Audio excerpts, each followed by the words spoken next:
श्री सीतारामचंद्राभ्याम नमः। श्रीमद् वाल्मीकि रामायण अयोध्या कांडम 9वां सर्ग श्लोक 12 से 18 तक।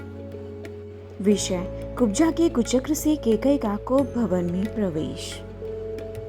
दिश्मस्थाय केकई दक्षिणाम दंडकान प्रति वेजयन्तमिति ख्यातं पुरं यत्र तिमिध्वजः स शशंबर इति ख्यात सत्मायो महासुरः ददौ शक्रस्य संग्रामं देवसंगर निर्जितः।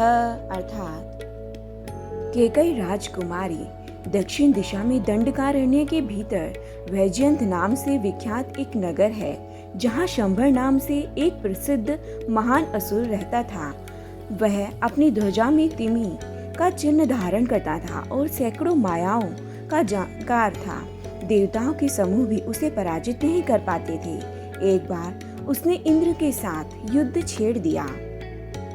तस्मिन् महति संग्रामे पुरुषान् शतवीक्षितान् रात्रौ प्रसुप्तान् जन्ति स्म तरसापास्य राक्षसः। अर्थात उस महान संग्राम में शतविक्षत हुए पुरुष जब रात में थककर सो जाते, उस समय राक्षस उन्हें उनके बिस्तर से खींच ले जाते और मार डालते थे। तत्राकरोन् महायुद्धं राजा दशरथस्तदासुरैश्च महाबाहु शस्त्रैश्च शक्लीकृतः। अर्थात उन दिनों महाबाहु राजा दशरथ ने भी वहां असुरों के साथ बड़ा भारी युद्ध किया। उस युद्ध में असुरों ने अपने अस्त्र शस्त्रों द्वारा उनके शरीर को जर्जर कर दिया।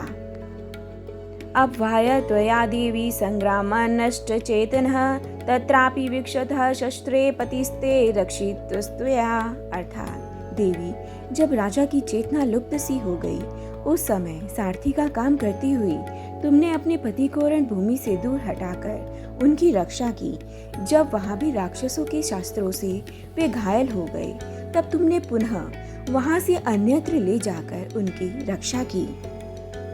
तुष्टेन तेन दत्तौ ते द्वौ वारो शुभदर्शने सत्वयोक्तः पतिर्देवी यदेच्छेयं तदावरं गृह्णाम तु तदा भर्तस्ते अतियुक्त महात्मना अनभिज्ञाह्यायं देवी त्वयैव कथितं पुरा। अर्थात शुभदर्शनी, इससे संतुष्ट होकर महाराज ने तुम्हें 2 वरदान देने को कहा। देवी, उस समय तुमने अपने पति से कहा, प्राणनाथ, जब मेरी इच्छा होगी तब मैं इन वरों को मांग लूंगी। उस समय उन महात्मा नरेश ने तथास्तु कहकर तुम्हारी बात मान ली थी। देवी, मैं इस कथा को नहीं जानती थी। पूर्व काल में तुम्ही ने मुझसे यह वृतांत कहा था। जय जय राम सीता